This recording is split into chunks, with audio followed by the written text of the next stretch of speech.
Hey guys, welcome back to the channel. It's so good to have you. Thank you so much for clicking when you saw this video. I've just been thinking a lot has already happened in Kenya, and the Gen Zs are already trying all their best to also make sure that their government is coming in terms with them in some aspect. So you guys rejected the finance bill, and the government listened, and the finance bill was cut off, right?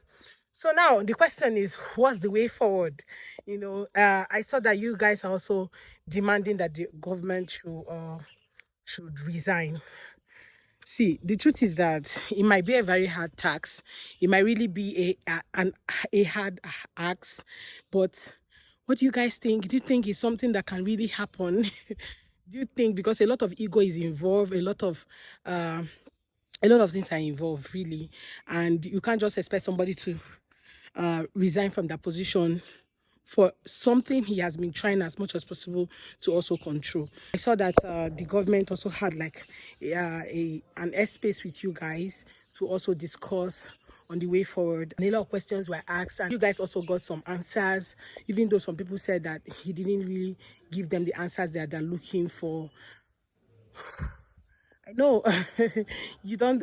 Sometimes you don't really expect like a straightforward answer from our political leaders, because they just have their own ways of trying to control whatever thing that they want to say. Okay, especially when it has to do with the media and all.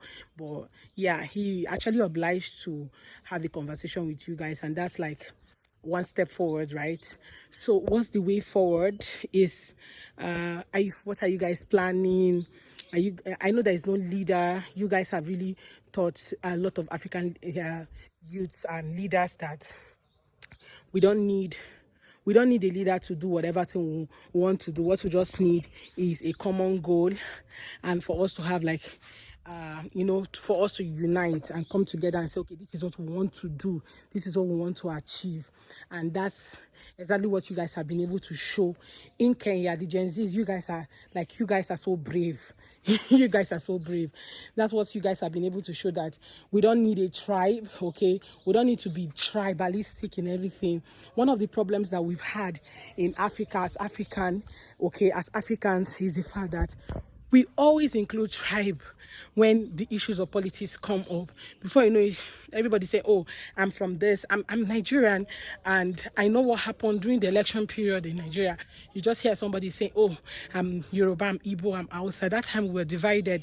And you see, the political leaders uses that to also oppress us, to also score points. And it's just like a weapon to them. They utilize it so much, and it works for them.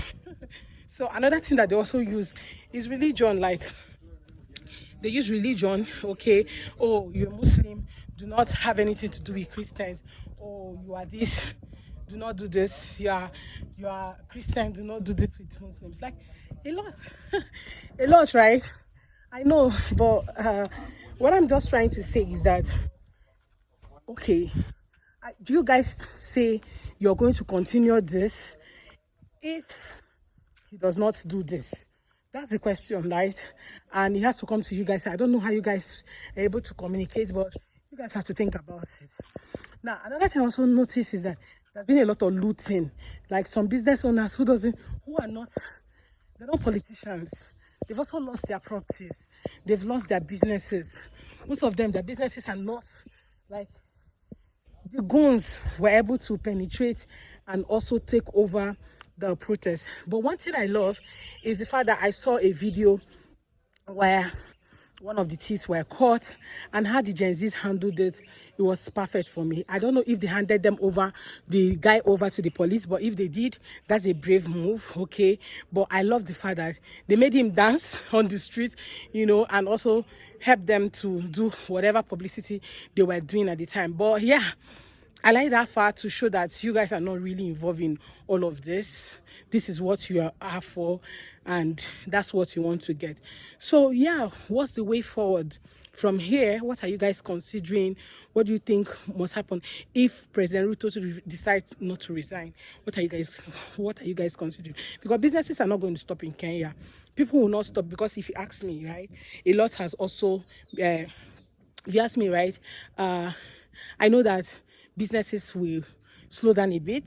The economy will also slow down, and because of some of the things that have also been spoiled, people are going to spend money to fix them. The government has also talked about the parliament. I think I heard that during one of the interviews. Also talk about the parliament and how much it's going to cost them to rebuild some of the things that were spoiled during the protest. Okay, yeah, the invasion of the parliament.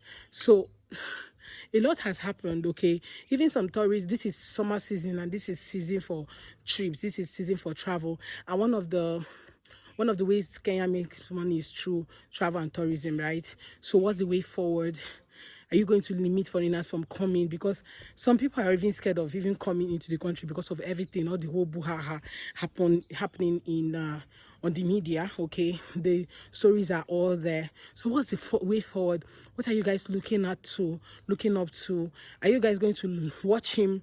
Okay, he has said he is going to do this and that. He's going to look into all the things. I think I heard one guy talking about police brutality during he was hijacked from his home by about 12 policemen or so, and they refused to say who they were at the time.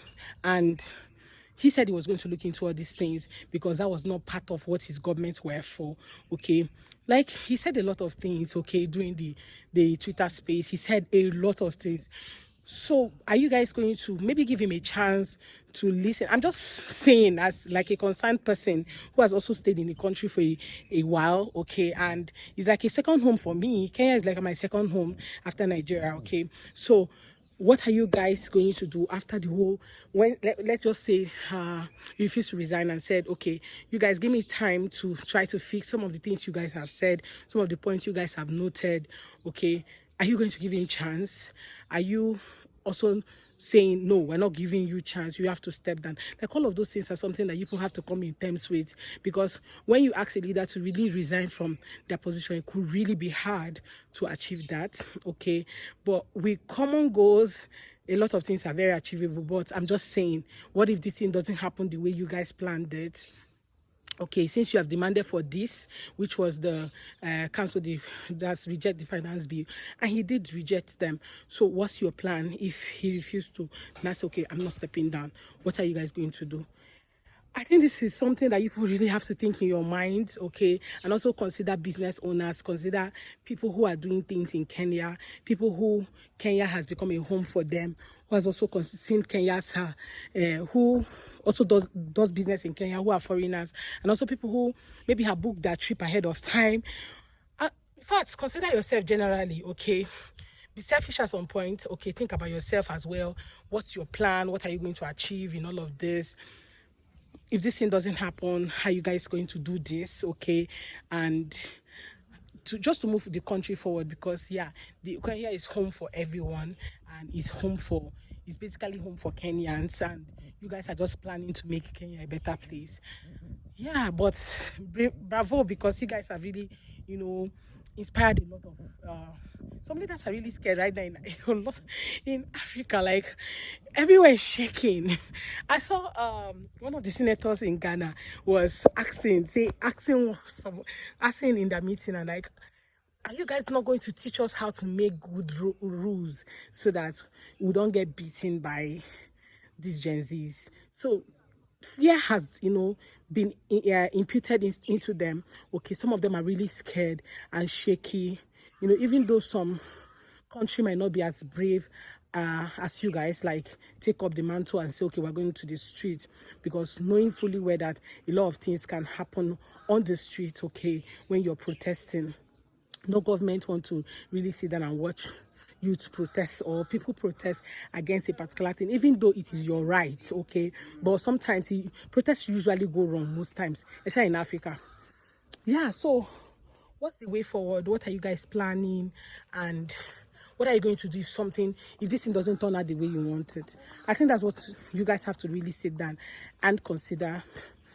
Yeah, that's just my thoughts. I've thought about it, and I was like, okay, maybe I should just share it with you guys, okay? But Kenyans, I love you guys from the depth of my heart. A lot has happened to you guys, a lot, and I sympathize with people who has lost their loved ones during the course of this whole protest. My sympathy goes to you guys, and I pray that God also heals your heart.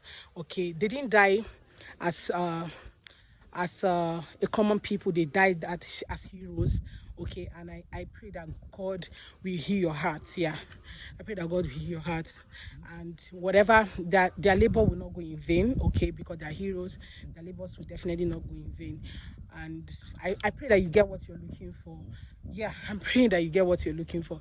And this is from a concerned heart. Okay, your brother, your sister from another country, but we are all Africans, and we are one body, we are one nation, we are one people. Okay, so thank you so much for watching, guys. Please do subscribe to the channel if you haven't, and also do give this video a thumbs up. Bye, guys.